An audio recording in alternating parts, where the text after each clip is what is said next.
1월 30일 저녁 노르웨이 오슬로. 유럽 기자들의 카메라 셔터 소리가 쏟아지는 가운데 노르웨이 국방부 회의실에는 묘한 긴장감이 감돌았습니다. 이곳은 전통적으로 독일과 미국의 무대입니다.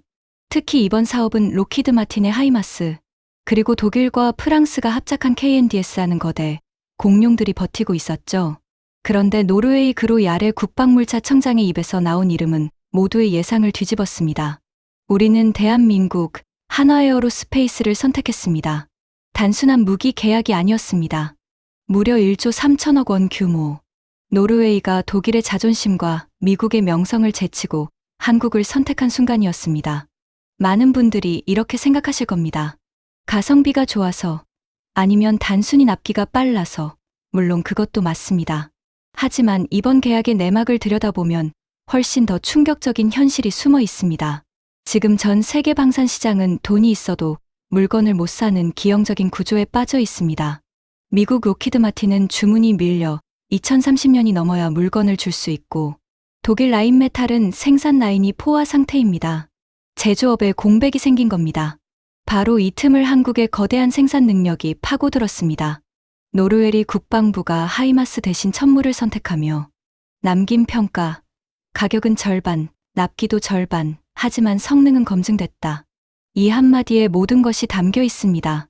오늘 영상에서는 한화에어로스페이스가 어떻게 영하 40도의 북극권 테스트를 뚫고 콧대 높은 유럽 시장의 판도를 완전히 갈아엎었는지, 그리고 40조 원이라는 수주 잔고가 한국 경제에 어떤 의미를 갖는지 낱낱이 분석해드립니다. 2024년 영업이익 10배 폭등은 시작일 뿐입니다. 지금부터 그 현장으로 들어갑니다. 그렇다면 노르웨이는 왜 그 유명한 미국의 하이마스, 독일의 라인메탈을 두고 한국을 선택했을까요? 답은 아주 현실적이었습니다. 노르웨이에게는 시간이 없었기 때문입니다. 현재 노르웨이는 러시아와 196km의 국경을 맞대고 있습니다. 러시아 북부 함대의 핵심 기지인 무르만스크가 코앞이죠. 그런데 노르웨이군이 가진 포병 장비는 1980년대에 도입된 무려 40년이 지난 고철 수준이었습니다. 당장 신형 무기가 필요했죠. 처음엔 당연히 미국 록히드 마틴의 문을 두드렸습니다. 하이마스, 우크라이나 전쟁의 영웅이죠. 성능은 최고입니다. 하지만 견적서를 받아본 노르웨이는 아연실색했습니다. 첫째, 가격이었습니다. 하이마스는 대당 약 500억 원.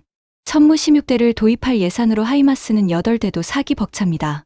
국방 예산을 30% 늘렸다지만 의회 승인을 받기엔 너무 비효율적이었죠.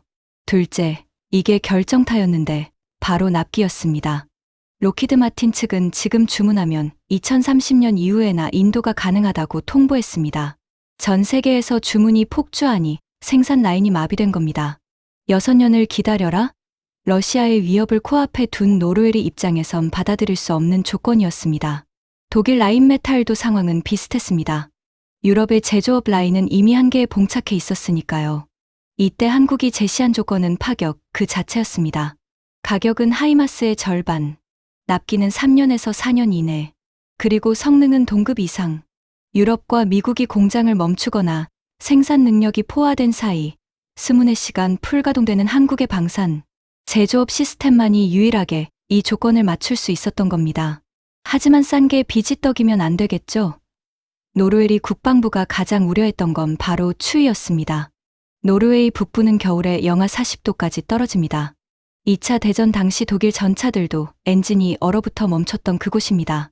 일반적인 무기들은 유압유가 젤리처럼 굳고 전자장비가 먹통이 됩니다. 여기서 한화에어로스페이스의 변태적일 정도의 디테일이 빛을 발했습니다. 천무는 애초에 개발 단계부터 한국의 사계절, 즉 혹한과 폭염을 모두 견디도록 설계됐습니다. 노르웨이 수출형 모델에는 영하 40도에서도 얼지 않는 극저온용 특수 유압유를 적용했고, 유압 라인 자체에 자가 발열 시스템을 감았습니다. 이뿐만이 아닙니다.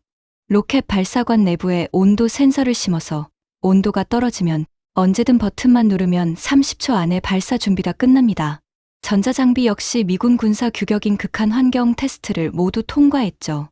이게 말로만 그런 게 아닙니다. 이미 2023년 겨울 폴란드 수발키 캡 인근에서 영하 20도의 눈보라 속에 실사격 테스트를 진행했습니다. 결과는 12발 연속 발사, 전탄 명중. 사격 후 3분 내 진지 이탈 성공. 폴란드군 포병사령관이 유럽의 어떤 무기도 이 날씨에 이렇게 완벽하게 작동하지 못했다고 혀를 내둘렀을 정도입니다. 노르웨이는 이 데이터를 보고 확신했습니다.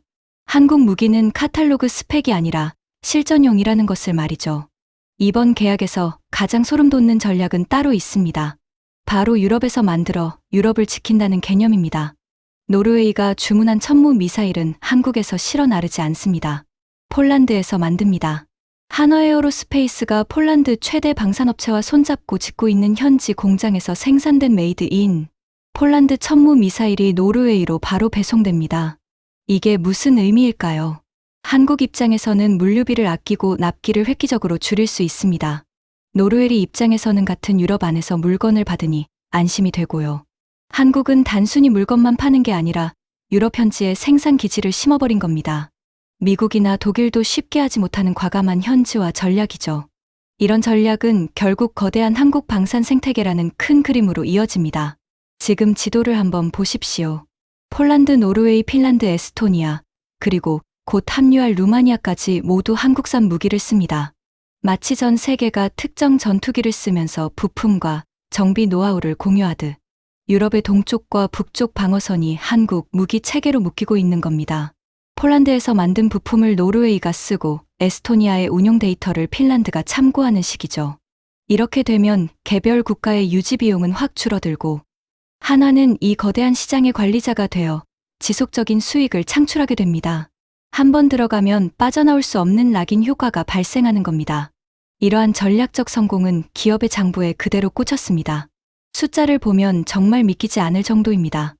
2024년 4분기 한화에어로스페이스는 사상 처음으로 분기 영업이익 1조 원을 돌파했습니다.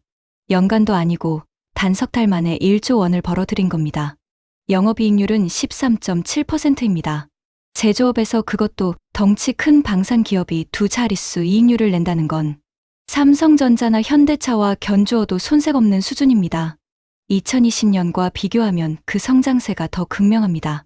4년 전만 해도 연간 영업이익이 3천억 원 수준이었는데 2024년 연간 영업이익은 약 3조 4,600억 원으로 추정됩니다. 무려 10배가 폭등했습니다.